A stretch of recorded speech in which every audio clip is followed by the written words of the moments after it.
الحمدللہ وکفا والسلام علی عبادہ الذین اصطفیٰ۔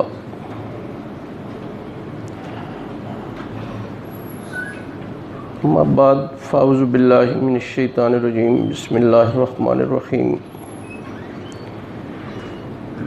یا ایھا الذین آمنوا کتب علیکم الصیام کما کتب علی الذین من قبلکم لعلکم تتقون۔ صدق اللہ العظیم۔ رب اشرح لی صدری ویسر لی امری واحلل عقدۃ من لسانی یفقہوا قولی۔ میرے انتہائی قابل احترام بزرگوں، بھائیوں، عزیزوں،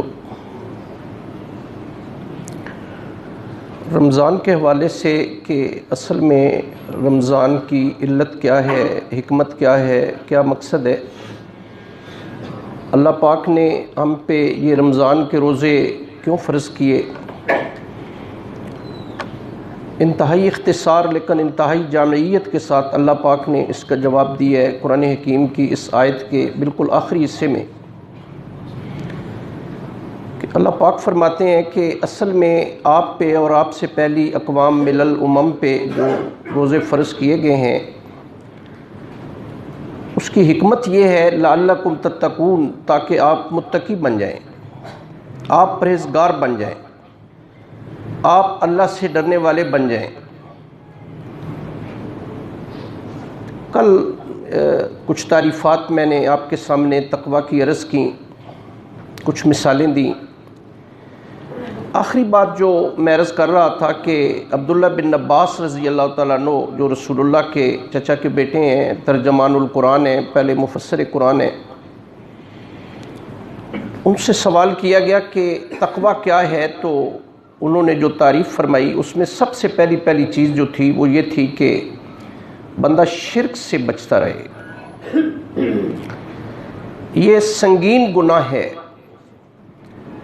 دنیا میں بڑے بڑے مظالم ہیں، لیکن سب سے بڑا ظلم یہ ہے کہ اللہ کی حق تلفی کی جائے۔ اللہ ڈیزرو کرتے ہیں، استحقاق ہے اللہ تبارک و تعالیٰ کا کہ ہم اللہ پر ایمان لے آئیں۔ پھر اللہ کا دوسرا حق یہ ہے کہ ہم اللہ کی عبادت کریں، اور عبادت کیوں کریں؟ اس لیے کہ وہ ہمارے خالق بھی ہیں، مالک بھی ہیں، رازق بھی ہیں، رب بھی ہیں، پروردگار بھی ہیں، حاجت روا بھی ہیں، مشکل کشا بھی ہیں۔ یہ ہمارے پاس جو کچھ ہے، جو کچھ ہم ہیں، یہ سارا کچھ اس اللہ کی عطا ہے۔ تو پھر یہ اللہ کا استحقاق بنتا ہے کہ ہم ان صلاتی و نسکی و محیایا و مماتی للہ رب العالمین، کہ میری نمازیں، میری قربانیاں، میرا مرنا اور میرا جینا صرف اسی ذات کے لیے ہو۔ یہ میرا قیام، میرا رکوع، میرا سجود، میرا تشہد، میری قربانیاں اور جو کچھ بھی یہ عبادات ہیں، میرے حج، میرے روزے، میری نمازیں، یہ ساری اسی ذات کے لیے، اسی ذات کے لیے، کیونکہ اس ذات کا استحقاق بنتا ہے۔ اور جب بندہ پھر اللہ کا وہ دروازہ چھوڑ کے کسی اور پہ چلا جاتا ہے تو اللہ بڑی پھر غیرت والے ہیں، سچی بات ہے کہ یہ سارا کچھ دیا تو میں نے ہے، بیٹیاں میں دیتا ہوں، بیٹے میں دیتا ہوں، عزت میں دیتا ہوں، صحت میں دیتا ہوں، سماعت میں نے دی ہے، بصارت میں نے دی ہے، لباس میں نے دی ہے، رزق میں نے دیا ہے، گھر میں نے دیے ہیں، گاڑیاں میں نے دی ہیں، یہ عقل، فہم، ذہن، شعور، خرد میں نے دیا ہے، یہ سارا کچھ تو میں نے دیا ہے۔ اور بلا شبہ یہ کبھی خلوت میں، تنہائی میں بندہ بیٹھ کے سوچے تو یہ سارا کچھ اللہ کی عطا ہے۔ اور کبھی کبھی ایسے بھی ہوتا ہے کہ جب اللہ دے کے تو واپس لے لیتے ہیں، بندہ پہلے تو کہتا ہے نا جی میرا گھر جی، تو میری گاڑی جی، تو میرا بیٹا جی، تو میری بیٹی جی، تو میرا فلاں جی۔ جب اللہ ایک ایک کر کے واپس لے لیتے ہیں تو پتہ چلتا ہے ادھار پہ چل رہے تھے، جس نے دیا تھا واپس لے لیا۔ ایسے ہوتا ہے، سچی بات یہ ہے۔ تو میرے بھائیو اور عزیزو، اللہ تبارک و تعالیٰ فرماتے ہیں پرواہ نہیں ہے، جتنے گناہ مرضی ہے لے کے آ جائیں، لا ابالی یا ابن آدم لو بالغت ذنوبک عنان السماء، آسمان کے بادلوں اور کناروں تک کیوں نہ پہنچ جائے، اس حالت میں تو میرے پاس ہے، بس صرف ایک شرط ہے کہ شرک نہ کیا ہو۔ تو جتنے گناہ لے کے آپ آئیں گے، اتنے رحمت لے کے میں تیرے پاس آؤں۔ بس ضمناً میرا ایک عزیز ہے، اس کی بڑی عرصے سے خواہش تھی، اور روزانہ مجھے بھئی کوئی تھوڑا سا اس پہ آپ بات کریں، اور اخلاقی ذمہ داری بھی ہے، سچی بات ہے۔ میرے بھائیو عزیزو، اللہ تبارک و تعالیٰ نے نبی صلی اللہ علیہ وسلم کو، میں ایک مختصر سا جغرافیائی اور تاریخی اعتبار سے میں عرض کرنا چاہتا ہوں کہ اللہ پاک نے کیسے معاشرے میں نبی کریم صلی اللہ علیہ وسلم کو پیدا فرمایا۔ آپ جانتے ہیں کہ اللہ کا گھر ہے، اور اللہ کے گھر میں 360 الہ بنا رکھے ہیں۔ یہ حبل ہے، یہ لات ہے، یہ منات ہے، یہ عزا ہے، یہ اصاف ہے، یہ نائلہ ہے، یہ ود ہے، یہ سوا ہے، یہ یغوث ہے، یہ یعوق ہے، یہ نصر ہے۔ اللہ نے قرآن میں ذکر کیا ہے۔ وَقَالُوا لَا تَذَرُنَّ وَدًّا وَلَا سُوَاعًا وَلَا يَغُوثَ وَيَعُوقَ وَنَسْرًا أَفَرَأَيْتُمُ اللَّاتَ وَالْعُزَّىٰ وَمَنَاةَ الثَّالِثَةَ الْأُخْرَىٰ۔ اللہ پاک نے ان الہوں کا ذکر قرآن حکیم میں کیا۔ ایک تو میں آپ کے نالج کے لیے عرض کروں کہ نبی کریم صلی اللہ علیہ وسلم کی پیدائش سے 300 سال پہلے کم و بیش ایک بدبخت عمر بن لخی تھا، ملک شام گیا، وہاں پہ اس نے کیا دیکھا کہ عمالقہ کی حکومت تھی اور انہوں نے بت بنا رکھے تھے۔ تو کہا یہ کیا ہے؟ تو کہنے لگا کہ یہ ہمارے الہ ہیں، جب کہیں ہماری کسی سے لڑائی ہوتی ہے انہیں آگے رکھتے ہیں، ہمیں فتح ہو جاتی ہے، بارش نہ ہو تو ہم ان کے پاس آتے ہیں، یہ پھر جو ہیں اپنے اللہ سے دعا مانگتے ہیں۔ تو کہنے لگا یار یہ تو بہت اچھے ہیں، ایک مجھے بھی دیں۔ وہاں سے عمر بن لخی، بعض نے 500 سال لکھا ہے لیکن زیادہ تر روایات میں 300 سال پہلے نبی کریم صلی اللہ علیہ وسلم کی پیدائش سے یہ پھر بت پرستی جو ہے یہ مکہ میں، اس سے پہلے تمام لوگ مکہ میں آن ورلڈ حضرت اسماعیل علیہ السلام سے لے کر اتنی پشتیں جو ہیں یہ اللہ تبارک و تعالیٰ کی توحید خالص کی قائل تھیں۔ یہ بات ذہن میں رکھیں۔ اور اللہ پاک نے، آپ دیکھیں نا، تاریخ میں آج بھی پڑھتے ہیں پڑھاتے ہیں کہ وہ دور جاہلیت تھا جی۔ آج بھی ہم کہتے ہیں دور جاہلیت، اور یہ بات ذہن میں رکھیں کہ دور جاہلیت اس لیے کہا جاتا ہے کہ اللہ کی توحید خالص کا تصور نہیں تھا۔ آپ یہ نہ سمجھے کہ اللہ کو جانتے نہیں تھے یا اللہ کو مانتے نہیں، یا اللہ کا تصور ہی نہیں تھا، یا اللہ کا نام ہی نہیں تھا ان کے ہاں۔ میں ابھی قرآن کے حوالے سے کوشش کروں گا کہ بہت ساری باتیں میں آپ سے عرض کروں۔ سر دست میں یہ عرض کرنا چاہتا ہوں کہ ان میں اللہ تبارک و تعالیٰ نے اپنا گھر بھی بنایا، کتنے انبیاء کرام بھیجے، اور کس قدر جناب رسالت مآب صلی اللہ علیہ وسلم کو پھر وہاں پہ پیدا کیا، پھر اللہ کا گھر آپ نے وہاں پہ بنایا۔ ایک تو ذہن میں رکھیں کہ جغرافیائی اعتبار سے اگر دیکھیں تو مکہ جو ہے جہاں پہ آج کعبۃ اللہ ہے یہ پوری دنیا کا مرکز ہے۔ بے شک جغرافی اسام، بر اعظم ایشیا، بر اعظم افریقہ، آپ جتنے بر اعظم ہیں آپ دیکھ لیں، جہاں پہ آج مکہ مکرمہ ہے اور کعبۃ اللہ ہے یہ پوری دنیا کا دل ہے۔ اللہ نے نبی صلی اللہ علیہ وسلم کو اس لیے یہاں پہ پیدا فرمایا کہ یہاں پہ میرے نبی یہ چراغ، یہ سورج جہاں پہ طلوع ہوگا چاروں طرف ہر چیز کو بقع نور بنا دے گا۔ اور پھر تاریخ گواہ ہے کہ اللہ پاک نے جناب محمد رسول اللہ صلی اللہ علیہ وسلم کو وہاں پہ پیدا فرمایا۔ بلکہ ایک بڑی خوبصورت بات ایک محقق نے، عالم میں اپنے مواعظ میں لکھی ہے کہ اللہ تبارک و تعالیٰ قرآن حکیم میں قسم کھاتے ہیں مکہ شہر کی، بلکہ ایک صورت میں تو 5 قسمیں کھائیں، والتین والزیتون وطور سینین وہذا البلد الامین، کہ مجھے اس امن والے شہر مکہ کی قسم۔ پھر قرآن کی ایک صورت میں اللہ فرماتے ہیں لا اقسم بہذا البلد، کہ مجھے اس شہر کی قسم۔ تو کیوں قسم کھائی اس شہر کی؟ یقیناً آپ کا جواب یہ ہوگا کہ اللہ کا گھر ہے، یہاں پہ اللہ کے گھر میں پھر دیکھیں خانہ کعبہ ہے، پھر آپ دیکھیں کہ اس میں حجر اسود ہے، پھر آپ دیکھیں کہ ملتزم ہے، پھر آپ دیکھیں کہ مقام ابراہیم ہے، پھر آپ دیکھیں کہ اس میں صفا و مروہ ہے، ذرا باہر نکلیں تو منا ہے، پھر عرفات ہے، پھر مزدلفہ ہے۔ صاف ظاہر ہے کہ اس کا نعم البدل پوری دنیا میں کہیں نہیں ہے، تو اس لیے اللہ تبارک و تعالیٰ نے اس شہر کی قسم کھائی۔ لیکن ذہن میں رکھیں کہ نہیں، اس سے پہلے تورات، زبور اور انجیل میں پھر اللہ پاک نے قسم کیوں نہیں کھائی؟ کعبۃ اللہ تو اس وقت بھی موجود تھا۔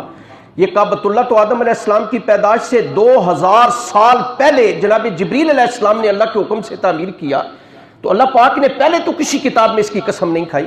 تو اللہ فرماتے ہیں وَأَنْتَ خِرٌّ بِهَذَا الْبَلَدِ، اے اللہ کے رسول آپ اندر موجود ہیں اس لیے میں قسم کھا رہا ہوں۔ تو بہرحال میرے بھائیو عزیزو، کہنے کا مقصد یہ ہے کہ اللہ تبارک و تعالیٰ نے نبی صلی اللہ علیہ وسلم کو بھیجا۔ تو دور جاہلیت اس لیے کہتے ہیں، یا ایک معروف نام ہے، آپ نے نام سنے ہے، بلکہ اسی کنیت سے آپ واقف ہیں، ابو جہل، اصل نام تو عمر بن ہشام ہے۔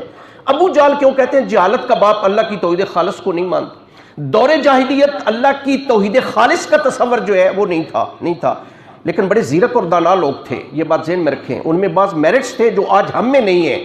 میں ایک کمپیریزن نہیں کر رہا، لیکن آپ دیکھیں گے کہ جھوٹ نہیں بولتے تھے، ہم صبح سے لے کر شام تک جھوٹ بولتے ہیں، بڑے مہمان نواز تھے، ہمارا مہمان آ جائے ہماری جان نکل جاتی ہے، وعدے کے بڑے پابند تھے، ہم کبھی وعدہ وفا نہیں کرتے، بڑے غیور تھے، غیرت والے بھی تھے۔ بہرحال اللہ نے غیرت تو ہر انسان میں الحمدللہ رکھی ہے۔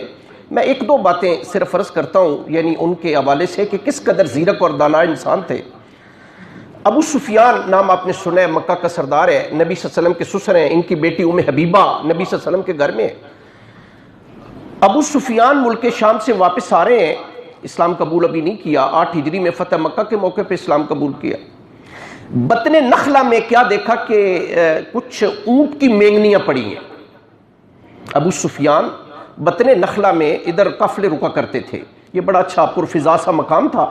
کیا دیکھا کہ اونٹ کی مینگنیاں پڑی ہیں، اس نے ایک مینگنی اٹھا کے اپنی ہتھیلی پہ رکھ کے اسے مسل کے اسے سونگ کے کہنے لگا کہ یہ چارہ مکہ کا بھی نہیں، یہ تہامہ کا بھی نہیں، یہ یمن کا بھی نہیں، یہ نجد کا بھی نہیں، یہ یہاں پہ طائف کا بھی نہیں، یہ چارہ جو ہے یہ مدینہ کے فلاں نخلستان کا چارہ ہے، یہ اونٹ نے کھایا ہے۔ یہ اس کا مطلب ہے کہ رات محمد رسول اللہ نے کہیں ہماری جاسوسی کے لیے کوئی بندے بھیجے تھے۔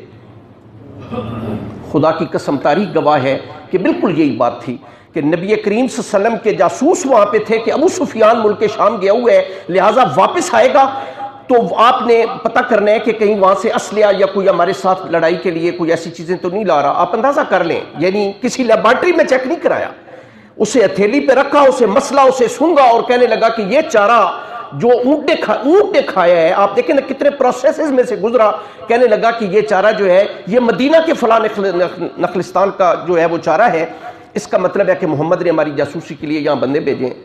آپ اندازہ لگا لیں۔ پھر صرف یہ نہیں، بڑی غیرت والے تھے۔ ایک مثال سنیں، نبی کریم صلی اللہ علیہ وسلم کے قتل کا منصوبہ بنا، دارالندوہ میں یہ میٹنگ ہوئی کہ جو قبائل 12 قبائل تھے، بڑے 44 شاخیں تھیں ان کی، کہ ہر قبیلے میں سے حضرت اسماعیل علیہ السلام کے 12 بیٹے تھے، شاید آپ جانتے ہیں، حضرت اسحاق علیہ السلام کے 2 بیٹے تھے، حضرت اسحاق علیہ السلام کے بیٹے یعقوب علیہ السلام کے آگے 12 بیٹے تھے۔ تو حضرت اسماعیل علیہ السلام کے 12 بیٹے جو ہیں، ان کے 12 قبائل، ان قبائل میں سے ایک نوجوان لیا گیا کہ جناب محمد رسول اللہ کو الیاذ باللہ آج رات قتل کر دینے۔ اب پیرا ہو رہا ہے باہر 12 بندے، ایک روایت میں کہ 112 بندے تھے، پیچھے ایک اور لائن تھی کہ محمد بچ کے نہ نکل جائیں، لہٰذا 112 بندے پیرا دے رہے تھے۔ آدھی رات کا وقت تھا کہ ایک نوجوان نے ابو جہل سے یہ کہا، عمرو بن شام سے، یار قتل تو ہم نے الیاذ باللہ صبح بھی کرنا ہے محمد کو، تو کیوں نہ وہ دیکھیں نا سامنے برآمدے میں وہ جو چارپائی پہ ہیں، تو کیوں نہ ہم دیوار پھلانگ کے اندر چلے جائیں اور جا کے قتل کر دیں۔ یہ بظاہر بات بڑی معمولی سی ہے لیکن بڑی سوچنے سے تعلق رکھتی ہے۔ پتہ ہے ابو جہل نے کیا کہا؟ اس نے کہا کہ محمد جو ہے اس کی بیٹیاں جوان ہیں، لوگ کیا کہیں گے کہ انہوں نے جو ہے محمد کے گھر کی چادر اور چار دیواری کا خیال بھی نہیں کیا۔ آج ہم مسلمان ہیں، ساری تعلیمات نبی صلی اللہ علیہ وسلم، قرآن اپنی اصلی حالت میں ہمارے پاس موجود ہے، نبی صلی اللہ علیہ وسلم کی ساری تعلیمات ہمارے پاس موجود ہیں۔ ذرا اخبار دیکھ لیں، پہلے صفحے سے لے کر آخری صفحے تک جو ہے، آج رمضان کے مہینے میں بھی خدا کی قسم ایسی خبریں ملیں گی، رونگٹے کھڑے ہو جاتے ہیں۔ بندہ تصور بھی نہیں کر سکتا کہ ایسے بھی ہو سکتا ہے، مسلمان آدمی بھی ایسے کر سکتا ہے، وہ کافر ہے اس زمانے کا۔ وہ کہتا ہے کہ لوگ کیا کہیں گے کہ انہوں نے چادر اور چار دیواری کا خیال بھی نہیں کیا، محمد کی نوجوان بیٹیاں گھر میں ہیں۔ ابو جہل نے تھپڑ مارا فاطمہ الزہرا رضی اللہ تعالیٰ عنہ، بچی تھیں ابھی، روتی ہوئی اپنے بابا جناب محمد رسول اللہ کے پاس آئیں۔ آپ مطاف میں تشریف رکھتے تھے، رسول اللہ صلی اللہ علیہ وسلم نے اشارہ کر دیا کہ وہ سردار ہے ابو سفیان کی طرف، اسے جا کے بتاؤ۔ ابو سفیان کو جا کے بتایا۔ آپ یقین کریں کہ فاطمہ الزہرا کی انگلی پکڑ لی اور ابو جہل کے دروازے پہ آیا، دروازہ ناک کیا، باہر آیا، باہر جب آیا زور سے تھپڑ مارا، ہماری دشمنی محمد کے ساتھ ہے، بچے تو ساروں کے سانجے ہوتے ہیں۔ کریکٹر دیکھیں آپ، نزار بن ماد بن عدنان بن کیدار، یہ رسول اللہ صلی اللہ علیہ وسلم کے اوپر بہت آباء و اجداد میں سے ہیں۔ یہ ایک بات ہے، باتیں تو بہت ہیں لیکن نہیں، اصل بات رہ جائے گی۔ میں صرف آپ کو یہ عرض کرنا چاہتا ہوں کہ کس قدر زیرک اور دانا انسان تھے۔ یہ بات بہت لمبی ہے، ساری نہیں سناؤں گا، آدھی بات سناؤں گا آپ کو۔ کہ ان کے والد کا جب انتقال ہونے لگا تو انہوں نے کہا کہ میرے بیٹو، اگر جائیداد کی تقسیم میں کوئی جھگڑا ہو جائے تو آپ نجران کے حکمران افا کے پاس چلے جانا، وہ تمہارا جو ہے وہ فیصلہ کر دے گا کہ جائیداد تقسیم کیسے کرنی۔ اب یہ 4 بھائی ہیں، یہ جا رہے ہیں، نجران جا رہے ہیں۔ رستے میں ایک بدو ملا، کہنے لگا کہ بھائی مجھے تو لگتا ہے کہ آپ بھی مسافر ہیں، لیکن یہ بتائیں کہ آپ جہاں سے آ رہے ہیں میرا ایک اونٹ گم ہوا ہے، کہیں آپ نے کوئی دیکھا ہو؟ چاروں نے کہا جی ہم تو مسافر ہیں، نجران جا رہے ہیں. بھئی ہم نے تو نہیں دیکھا. ایک ہسٹوریکل ایفیکٹ آپ سے عرض کر رہا ہوں، ذرا غور سے دیکھنا کہ کس قدر دانا انسان تھے. نہیں دیکھا بھائی. ایک بھائی بولا، اس نے کہا کہ یار اس کے گلے میں رسی تو نہیں تھی. کہنے لگا جی رسی تھی. اچھا.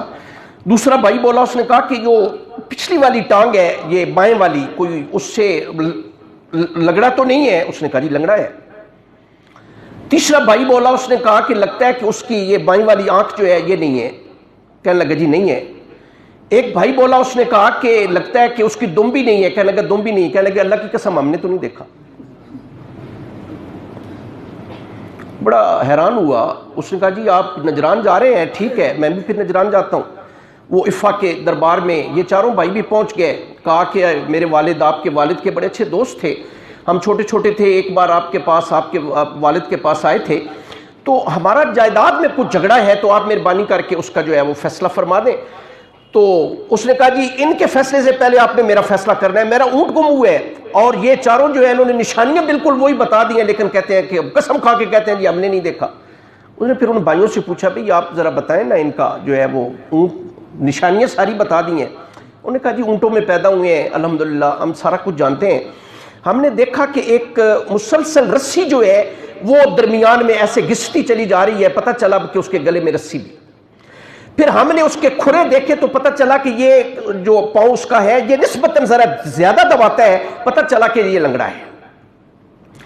اونٹ کا ایک مزاج ہے کہ جب بھی وہ چلتا ہے تو وہ دونوں طرف منہ مارتا ہے، دونوں طرف کی فصل برباد کرتا ہے. ایک طرف کی فصل ٹھیک تھی، ایک طرف کی فصل جو ہے خراب تھی. ہمیں محسوس ہوا کہ اس کی ایک آنکھ نہیں تھی.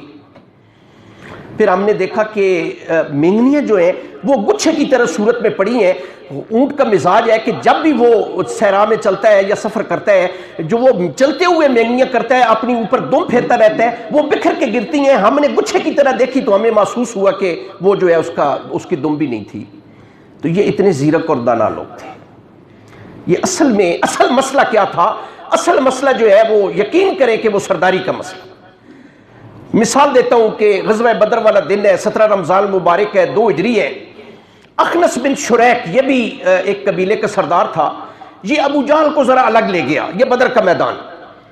اسے کہنے لگا تجھے منات عزا کی قسم، تو بھی جانتا ہے محمد کے بارے میں بھی جانتا ہوں، قرآن کے بارے میں بھی جانتا ہے میں بھی جانتا ہوں، کیا محمد جھوٹا ہے یا محمد کا قرآن جھوٹا ہے؟ اس نے کہا کہ نہ محمد جھوٹے ہیں نہ محمد کا قرآن جھوٹا ہے.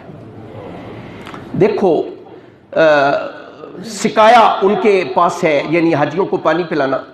حجابہ ان کے پاس ہے. لوا یہ جھنڈا جو ہے میدان میں لے جاتے ہیں میدان جنگ میں، وہ ان کے پاس ہے.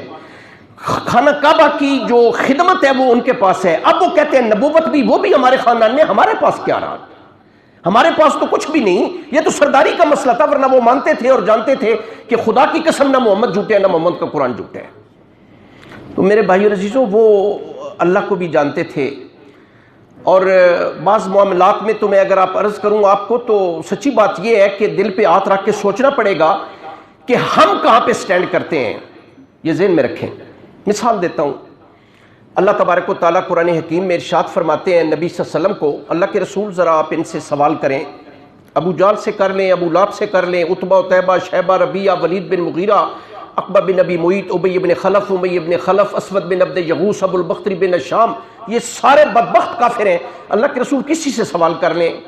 وَلَئِن سَأَلْتُم مَّن خَلَقَهُم، سورہ زخرف کی آیت ہے، دیکھنا چاہیں آخری رکوع ہے ضرور دیکھیں کہ آپ ان سے سوال کریں تمہیں کس نے پیدا کیا. اب جواب بھی سنیں، اللہ پاک نے جواب دے دیا ہے، ساتھ ہی ارشاد فرما دیا کہ یہ کیا کہیں گے، لَيَقُولُنَّ اللَّهُ. یہ تاکید بنون ثقیلہ ہے کہ وہ جواب دیں گے یقیناً اللہ تعالیٰ نے، اللہ نے. یہ جواب ہے، یہ قرآن پاک کی آیت ہے، آگے اس کا جواب ہے کہ آپ ان سے جس مرضی ہے کافر سے سوال کر لیں تمہیں کس نے پیدا کیا، وہ کہے گا یقیناً اللہ پاک نے پیدا کیا.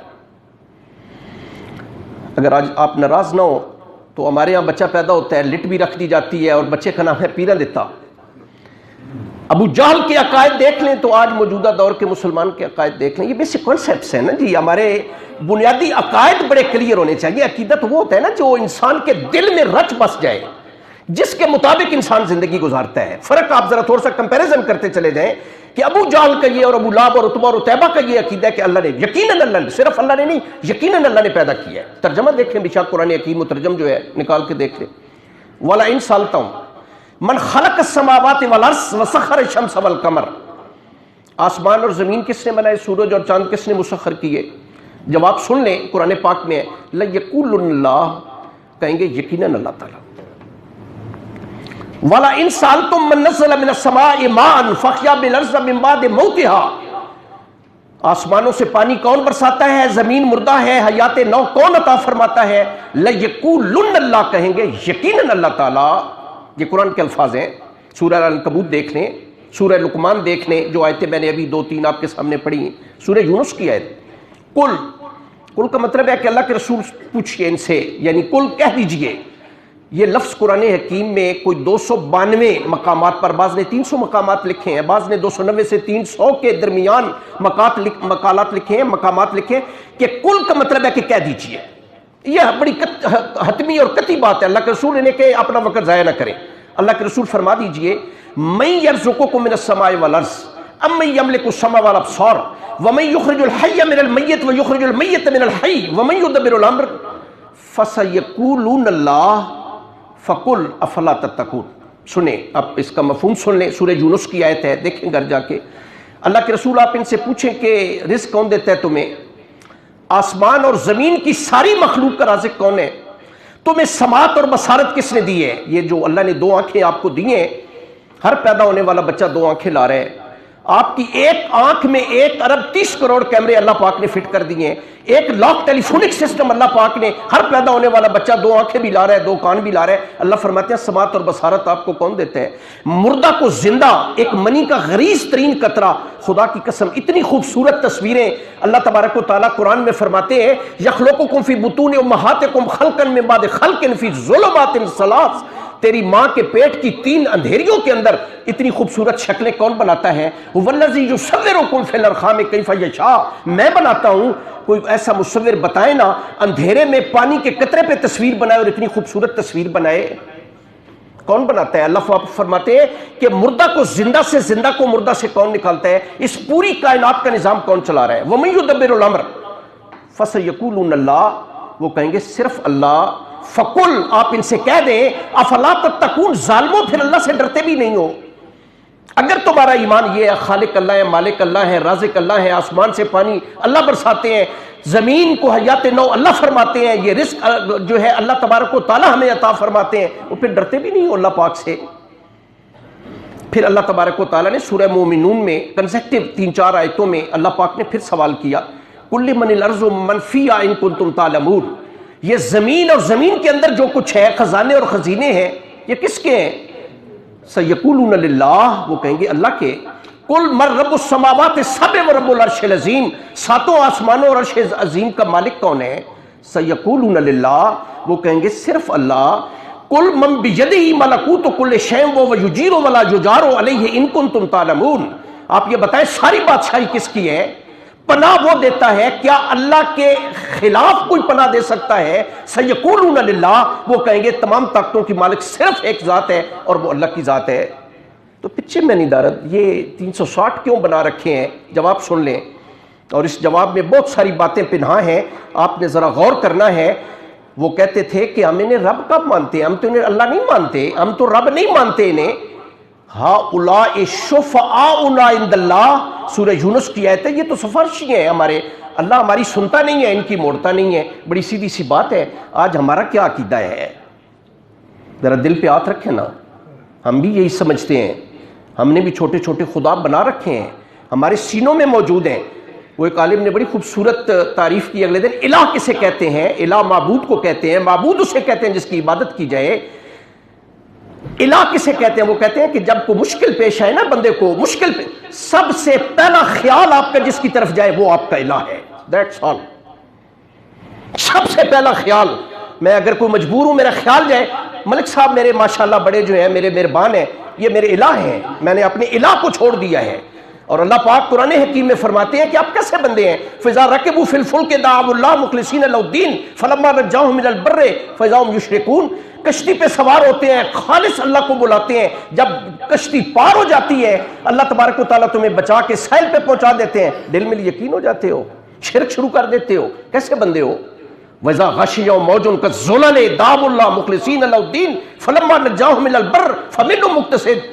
اللہ فرماتے ہیں یقین کو کیا ہو جاتا ہے، میں جب اللہ تبارک و تعالیٰ تمہیں ہر قسم کے بھنور سے بچا کے تمہیں ساحل تک پہنچا دیتا ہوں، جب کشتی بھنور میں آتی ہے نا تو اس وقت سچے اللہ کو بلاتے ہیں۔ بڑی خوبصورت بات آپ کو عرض کروں، غالباً مسلم شریف کی روایت ہے، مکہ فتح ہوا، ابو جہل کا بیٹا، نام آپ نے سنا ہوگا، اکرمہ بن ابی جہل، اکرمہ یہ بھاگ گیا، یہ مکہ سے بھاگ گیا کیونکہ اس کے ہاتھ سے ایک بندہ قتل ہو گیا تھا، فتح مکہ والے دن بندہ قتل ہو۔ نبی صلی اللہ علیہ وسلم کو بتایا گیا کہ یا رسول اللہ ایسے ایک ہمارا بندہ جو ہے وہ شہید ہو گیا، بلکہ نبی صلی اللہ علیہ وسلم کے 2 یا 3 صحابہ شہید ہو گئے، یہ فتح مکہ والے دن، اور مزاحمت بھی اسی جگہ سے ہوئی جہاں پہ یہ اکرمہ بن ابی جہل جس دروازے پہ تھا۔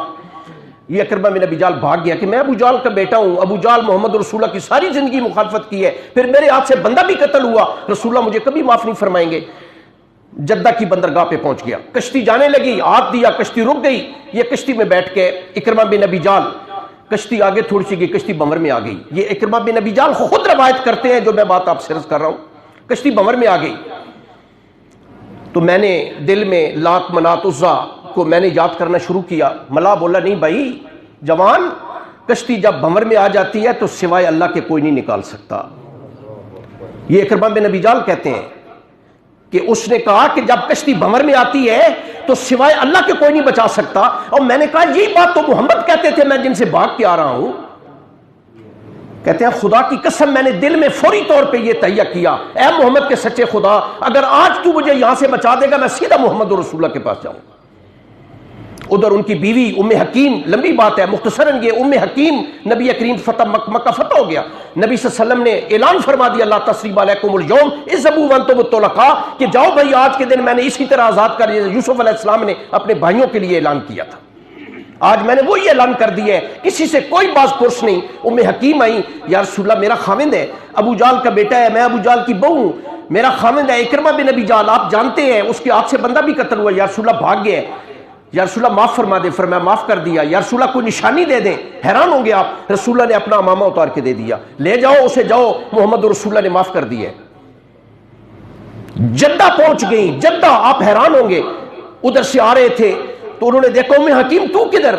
کہنے لگی کہ میں آئی ہوں کہ آپ میرے ساتھ ہیں۔ کہا کہ وہ محمد رسول اللہ مجھے تو معاف نہیں کریں گے، کہنے لگے یہ تو ان کی یہ دیکھیں ان کا امامہ ہے، محمد رسول اللہ نے دیا۔ جب آئے نبی صلی اللہ علیہ وسلم کے سامنے آئے، اٹھے، استقبال کیا، گلے سے لگایا اور کہا جوان تیرا نام مبارک ہو۔ وہ کہتے ہیں یہ بات تو محمد کہتے تھے جن سے بھاگ کے میں جا رہا ہوں۔ تو میرے بھائی عزیزو، کہنے کا مقصد یہ آپ یہ نہ سمجھیں، پھر کبھی آپ ان کے سارے کبھی عقائد دیکھیں، کعبۃ اللہ کی تعمیر کرتے تھے، یہ نہ سمجھے کہ کعبۃ اللہ کی تعمیر سب سے پہلی تعمیر اس کی، شاید آپ جانتے ہیں آدم علیہ السلام سے پہلے بھی اس کی تعمیر جناب جبریل علیہ السلام نے، اس کی تعمیر آدم علیہ السلام نے کی، پھر اس کی تعمیر شیس علیہ السلام نے کی، پھر شیس علیہ السلام کے بعد بعض روایات کے مطابق نوح علیہ السلام نے کی، بعض کہتے ہیں نہیں، ابراہیم اور اسماعیل علیہ السلام نے کی، پھر امالکہ نے کی، پھر قبیلہ بنو جرم نے کی، پھر رسول اللہ کے دادا کے پردادا قصی بن کلاب بن مرہ بن کعب بن لؤی بن غالب نے کی، پھر اس کی تعمیر شاید آپ نہیں جانتے، مکہ کا سردار تھا اور اس کا نام تھا ولید بن مغیرہ، یہ خالد بن ولید کے والد تھے، نبی صلی اللہ علیہ وسلم کی عمر مبارک 35 سال تھی، شدید سیلاب آیا، کعبۃ اللہ کی دیواریں منہدم ہو گئیں۔ اب ذرا ایک کریکٹر دیکھیں جو بات میں آپ سے عرض کرنے لگا ہوں، سیرت ابن ہشام کے حوالے سے میں آپ کے سامنے بات عرض کروں گا کہ کعبۃ اللہ کی تعمیر ہونے لگی، مکہ کا سردار ولید بن مغیرہ تھا، اس نے اس کی بنیادوں پہ بیٹھ کے ایک بات کی، یہ ذرا آج ہم تھوڑا سا اپنا کمپیریزن بھی کریں گے، کہ کہنے لگا کہ یہ اللہ کا گھر ہے، دی سیم ورڈز، یہ اللہ کا گھر ہے، اللہ پاک ہے اور اللہ کا گھر بھی پاک ہے، اور اللہ کے پاک گھر میں حلال کا پیسہ لگنا چاہیے، حرام کا پیسہ نہیں لگنا چاہیے، چوری کا پیسہ نہ ہو، ڈاکے کا پیسہ نہ ہو، سود کا پیسہ نہ ہو، رنڈی کا پیسہ نہ ہو، جتنے حرام کے ذرائع پیسے حلال کے ہونے چاہیے، حرام کا پیسہ نہیں ہونا چاہیے۔ آج اللہ ماشاءاللہ جو سب سے بڑا سود کا کاروبار کرنے والا ہوتا ہے وہ کہتا ہے جی 100 بوریاں سیمنٹ کی میری طرف سے یہ چھت آپ نے ڈالنا ہے،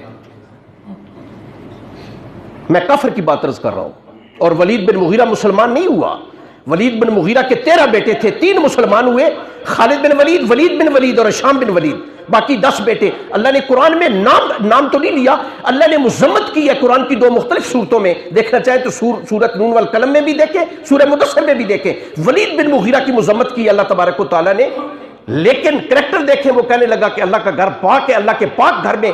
یہ کبھی آپ تاریخ پڑھیں نا کعبۃ اللہ کی, حتیم آپ جانتے ہیں, حتیم جو ہے یہ حتیم 7.75 میٹر یہ جگہ ہے, اور 4 میٹر جو ہے یہ کعبۃ اللہ کا حصہ ہے میزاب رحمت کے نیچے, اگلے 3 میٹر جو ہے وہ کعبۃ اللہ کا حصہ نہیں ہے. یہ اس پہ دیوار کیوں نہیں ڈالی جا سکی؟ حلال کے پیسے ختم ہو گئے تھے. اندازہ لگا لیں آپ, ورنہ یہ کعبۃ اللہ کا 4 میٹر کعبۃ اللہ کا حصہ تھی, پیسے حلال کے ختم ہو گئے. صدیقہ عائشہ رضی اللہ تعالیٰ نے سوال, یا رسول اللہ یہ کیا؟ فرمایا کہ جو حتیم میں اس 4 میٹر جو ہے جگہ, اس میں بھی نماز پڑھ لے گا, وہ سمجھا میں نے کعبۃ اللہ کے اندر نماز پڑھ لی. تو میرے بھائیوں, یہ بڑی باتیں ہیں, بہت ساری لمبی چوڑی باتیں ہیں. یہ ذہن میں رکھیں کہ وہ لوگ جانتے تھے, کعبۃ اللہ تعمیر کرتے تھے, کعبۃ اللہ کا طواف کرتے تھے, حاجیوں کو پانی پلایا کرتے تھے, اور کہا کرتے تھے کہ جناب ہم کعبۃ اللہ کی حفاظت کرتے ہیں, کعبۃ اللہ میں جھاڑو دیتے ہیں, حاجی آتے ہیں ان کی خدمت کرتے ہیں, تو اللہ پاک ہماری یہ خدمت قبول نہیں کرے گا. سنیں اللہ نے اس کا جواب دیا ہے قرآن حکیم کے سورہ توبہ میں. اللہ فرماتے ہیں اجعلتم سقایۃ الحاج و عمارۃ المسجد الحرام کمن آمن باللہ والیوم الآخر, صرف حاجیوں کو پانی پلا دینا اور یہ سمجھ لینا کہ یہ ہماری بہت بڑی خدمت ہے. کیا اس طرح ہو سکتا ہے کہ جو اللہ اور اللہ کے رسول پر ایمان لاتا ہے؟ نبی صلی اللہ علیہ وسلم سے سوال کیا گیا, یا رسول اللہ عبداللہ بن جدعان کے بارے میں آپ کی کیا رائے ہے؟ یہ اس زمانے کا عیدی تھا. یہ عبداللہ بن جدعان حاجی آتے تھے, آپ یقین کریں رہائش دینا مفت, ان کا کھانا مفت, حتیٰ کہ چوری دیسی گھی کی کھلانا مفت, ان کا سامان آگے پیچھے لے جانا مفت. اس قدر نیک آدمی تھا بظاہر. صدیقہ عائشہ رضی اللہ تعالیٰ نے سوال کر لیا کہ یا رسول اللہ عبداللہ بن جدعان کے بارے میں آپ کی کیا رائے ہے؟ فرمایا خدا کی قسم جہنم میں جائے گا. یا رسول اللہ اتنے اچھے کام کرتا ہے, حاجیوں کی خدمت کرتا ہے, لوگوں کو پانی پلاتا ہے, لوگوں کی خبر گیری کرتا ہے, لوگوں کی دستگیری کرتا ہے. آپ نے فرمایا جنت میں جانے کے لیے لا الہ الا اللہ محمد رسول اللہ شرط ہے. اللہ تبارک و تعالیٰ فرماتے ہیں کہ یہ وہ لوگ ہیں کہ جن کے اعمال ہم نے ضائع کر دیے ہیں. آج ہم سے بچے ہمارے سوال کرتے ہیں جی گنگا رام کے بارے میں آپ کی کیا رائے ہے؟ جی لیڈی ڈیانا نے بڑے اچھے کام کیے ہیں, جی فلاں نے بڑے اچھے کام کیے ہیں. بھئی جب تک ہسپتال رہے گا ان کا نام رہے گا. آخرت میں اللہ تبارک و تعالیٰ فرماتے ہیں بھئی ان کا کوئی حصہ نہیں ہے. آخرت کے لیے ضرور ان الدین عند اللہ الاسلام, میرے نزدیک اگر کوئی دین ہے یا ضابطہ ہے تو وہ صرف ایک ہے اور وہ اسلام ہے. وَمَن يَبْتَغِ غَيْرَ الْإِسْلَامِ دِينًا فَلَن يُقْبَلَ مِنْهُ وَهُوَ فِي الْآخِرَةِ مِنَ الْخَاسِرِينَ. جو بندہ دین اسلام کے علاوہ کوئی اور ضابطہ لے کے آئے گا, اللہ فرماتے ہیں ہرگز قبول نہیں کیا جائے گا. تو میرے بھائیو عزیزو, یہ شرط ہے کہ بندہ اللہ اور اللہ کے رسول پر ایمان رکھتا ہو, اس کے بعد آپ کے اعمال جو ہیں وہ قابل قبول ہوں گے. پھر آپ حیران ہوں گے کہ اپنے بچوں کے نام عبداللہ بھی رکھا کرتے تھے, عبداللہ. آپ حیران ہوں گے, میں نے عرض کیا نا کہ ہمارے ہاں تو پیرا دیتا ہے, ان کے ہاں رسول اللہ کے والد کا کیا نام تھا؟ ساری باتیں چھوڑیں, والد کا رسول اللہ نے تو نام نہیں رکھا تھا اپنے والد کا, کیا نام تھا؟ عبداللہ. پھر شاید آپ ابو جندل سہیل بن عمر کے بیٹے تھے. جب صلح حدیبیہ ہو رہی تھی تو جن کے ہاتھوں میں ہتھکڑیاں اور پاؤں میں بیڑیاں تھیں, ان کا نام ابو جندل ان کی کنیت تھی. نام کیا تھا؟ شاید آپ نہیں جانتے, عبداللہ. پھر آپ نے ایک اور نام سنا ہوگا جو رئیس المنافقین تھا, منافقوں کا سردار, کیا نام تھا؟ عبداللہ بن ابی. تو بچوں کے نام عبداللہ بھی رکھتے تھے, بچوں کے ختنے بھی کراتے تھے, بچوں کی جب یہ قربانیاں بھی دیتے تھے, نہر بھی کرتے تھے, نکاح بھی کرتے تھے. حضرت صدیقہ عائشہ رضی اللہ تعالیٰ نے فرماتی ہے 4 قسم کے نکاح تھے اس وقت, 4 قسم کے. ایک نکاح وہ تھا کہ جو آج مسلمانوں میں رائج ہے, جو نکاح جناب محمد رسول اللہ کا جناب خدیجہ کے ساتھ جناب ابو طالب نے پڑھا, وہ اسی کے مطابق ہے جس کے مطابق آج ہمارے نکاح ہو رہے ہیں. نماز بھی پڑھتے تھے, شاید آپ نہیں جانتے, قیس بن سعدہ, کبھی تاریخ اٹھا کے دیکھیں, نماز پڑھتے تھے. ابو ذر عشاء کی نماز پڑھتے تھے. زید بن عمر بن نفیل یہ نماز پڑھا کرتے تھے اور آسمان کی طرف اٹھا کے کہا کرتے تھے یا اللہ میں کیسے آپ کو یاد کروں, میں مانتا ہوں کہ ایک آسمانوں والا خدا بھی میرا ہے. زماد, ایک جھاڑ پھونک کرنے والا, دم دارو کرنے والا, اسے کسی نے بتایا محمد ایسے ہیں, اور محمد جو ہے انہوں نے نبوت کا دعویٰ کیا ہے. کہنے لگا کبھی محمد کو مجھے ملا دو تو مجھے کبھی امید ہے کہ اللہ محمد کو میرے ہاتھ سے شفا دے دے, اللہ محمد کو میرے ہاتھ سے شفا دے دے. نبی صلی اللہ علیہ وسلم کی خدمت میں آیا, کہنے لگا میں نے سنا ہے کہ آپ پر کچھ آسیب کے اثرات ہیں. جناب محمد رسول اللہ نے سورت فاتحہ جب تلاوت کی کہنے لگا پھر پڑھی پڑھا اشہد ان لا الہ الا اللہ وحدہ لا شریک لہ واشہد ان محمدا عبدہ ورسولہ. شدید عذاب اور قحط آیا. نبی صلی اللہ علیہ وسلم نے بد دعا فرمائی مکہ والوں کے لیے. یقین کریں ہڈیاں کھانا شروع کر دی, چمڑا کھانا شروع کر دیا. ابو سفیان مکہ سے مدینہ حاضر ہوا, کہنے لگا محمد ہم آپ کے بھائی بند ہیں, خدا کے لیے اللہ سے دعا کریں کہ وہ ہمارا یہ عذاب جو ہے وہ دور کر دے. یہ قرآن میں ہے, ربنا نکشف عنا عذابک, کہ یا الہ العالمین عذاب دور کر دے, انا مومنون, ہم یقیناً آپ پر ایمان لے آئیں گے. یعنی اللہ سے یہ دعا کر رہے ہیں. زکوٰۃ دیتے تھے, زکوٰۃ آج کا مسلمان نہیں دیتا, سچی بات ہے. میں بڑی ذمہ داری سے یہ بات عرض کر رہا ہوں کہ ہم زکوٰۃ نہیں دیتے, وہ زکوٰۃ بھی دیتے تھے. آج آپ عشر نہیں دیتے, وہ عشر بھی دیتے تھے. یہ بات میں اپنے پاس سے نہیں کر رہا, اللہ نے قرآن میں ذکر کی ہے. سورہ انعام میں آپ دیکھ سکتے ہیں 8ویں پارے میں اللہ تبارک و تعالیٰ فرماتے ہیں وَجَعَلُوا لِلَّهِ مِمَّا ذَرَا مِنَ الْحَرْثِ وَالْأَنْعَامِ نَصِيبًا فَقَالُوا هَذَا لِلَّهِ بِزَعْمِهِمْ وَهَذَا لِشُرَكَائِنَا. بڑی عجیب بات سنیں کہ کیا کہا کرتے تھے جب وہ گندم یا جو بھی ان کی فصل ہوتی تھی اس زمانے میں, باقاعدہ اس میں سے اللہ کا حصہ کہتے تھے کہ یہ اللہ کا حصہ ہے, یہ اللہ کا حصہ ہے, یہ اللہ کے شریکوں کا حصہ ہے. یہ قرآن کے الفاظ ہیں, یہ اللہ تبارک و تعالیٰ فرما رہے ہیں. جانوروں میں سے بھی یہ اللہ کا حصہ, یہ اللہ کے شریکوں حب اللہ منات اور عزا کا حصہ. آج تو ہم مسلمان ہیں الحمدللہ, قرآن کی تعلیمات بھی موجود ہے, سارا کچھ موجود ہے. نبی صلی اللہ علیہ وسلم کی ساری سیرت ہمارے سامنے, 24 گھنٹے کی زندگی رسول اللہ صلی اللہ علیہ وسلم کی ہمارے سامنے موجود ہے. لیکن آج ہم ماننے کے لیے تیار نہیں ہیں. نمازیں تو پڑھیں گے, عمرے بھی کریں گے, حج بھی کریں گے, لیکن ہم زکوٰۃ نہیں دیں گے. میں پچھلے دنوں پڑھ رہا تھا, ایک ڈی سی تھے, پھر کمشنر بنے, پھر وہ سیکٹری بنے. وہ اسلامک اکنامکس میں انہوں نے پی ایچ ڈی کی تھی. یقین کریں کہ انہوں نے 4-5 شہروں کا سروے کیا, یعنی اسلام آباد کا کیا, فیصل آباد کا کیا, لاہور کا کیا, کراچی کا کیا. اور جو سفید دھن ہے نا جو آپ نے باقاعدہ ڈکلیئر کیا ہوا ہے اپنے انکم ٹیکس سٹیٹمنٹ میں, باقاعدہ اس کا حساب لگا کے انہوں نے کہا کہ اگر واقعتاً پاکستان کے یہ لوگ جنہیں اللہ نے اتنا مال دیا ہے, اگر یہ پیسے کا حساب کر کے زکوٰۃ دیں, خدا کی قسم آپ کو کوئی بھیک مانگنے والا ہی نہیں ملے گا.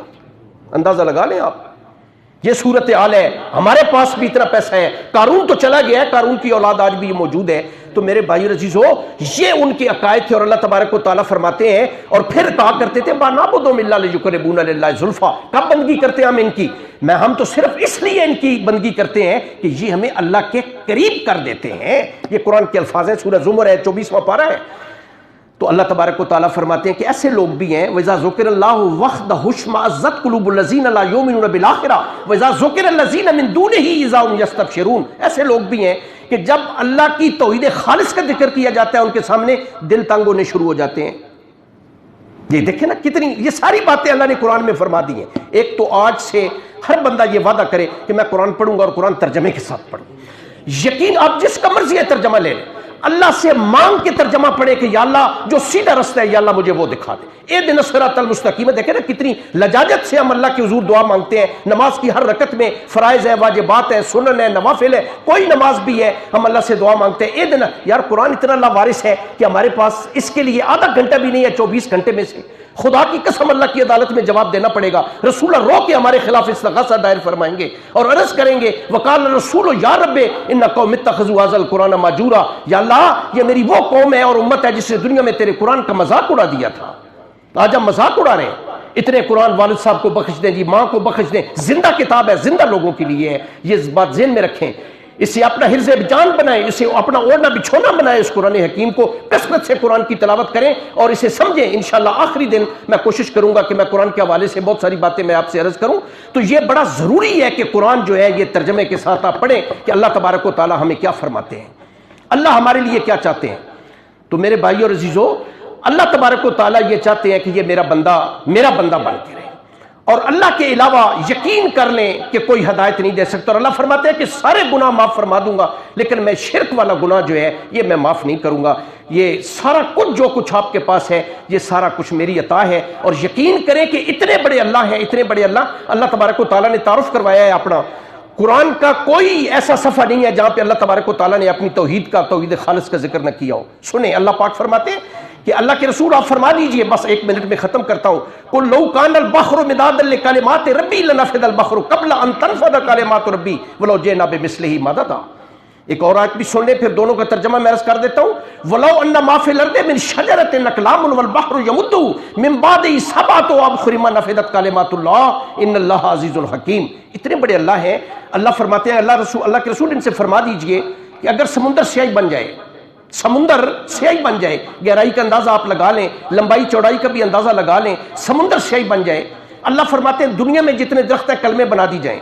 ساری کائنات کے انسان، اس وقت دنیا میں 7 ارب 80 کروڑ انسان ہیں، ساری دنیا کے انسان اللہ کی تعریف، اللہ کی تحمید، اللہ کی تقدیس، اللہ کی بڑائی، اللہ کی کبریائی، اللہ کی الوہیت و وحدانیت و ربوبیت و یکتائیت، اللہ کی صفات لکھنا شروع کر دیں.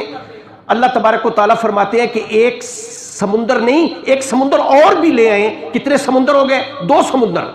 پھر اللہ تبارک و تعالیٰ سورہ لقمان میں فرماتے ہیں نہیں 2 سمندر بھی نہیں، 7 سمندر. سمندر کتنے ہیں؟ 7. اللہ فرماتے ہیں 7 سمندر. ساری کائنات میں جتنے درخت ہیں ان کی کلمے بنا لیں، ساری کائنات کے انسان اللہ کی تعریف لکھنا شروع کر دیں. اللہ فرماتے ہیں مجھے میری عزت کی قسم ہے، سیاہی ختم ہو جائے گی، کلمے ٹوٹ جائیں گی، سارا کچھ ختم ہو جائے گا، اللہ کی تعریف تب بھی ختم نہیں ہوگی. کتنے بڑے اللہ ہیں، کتنے بڑے اللہ ہیں. تو میرے بھائیو عزیزو، یہ تو اللہ کے حوصلے ہیں. سچی بات یہ ہے کہ ہم جو مرضی ہے کرتے پھریں، پھر بھی عزت کی زندگی ہم گزار رہے ہیں. اللہ تبارک و تعالیٰ جب پکڑنے پہ آتے ہیں تو پھر اللہ چھوڑتے نہیں ہیں. نہ بطش ربک لشدید، نہ جا اس کے تحمل پر کہ بے ڈب ہے گرفت اس کی، ڈر اس کی دیر گیری سے کہ سخت ہے انتقام اس کا. باقی گزارشات انشاءاللہ کل. اللہ آپ کو مجھے عمل کی توفیق نصیب. اللہم صلی علی محمد.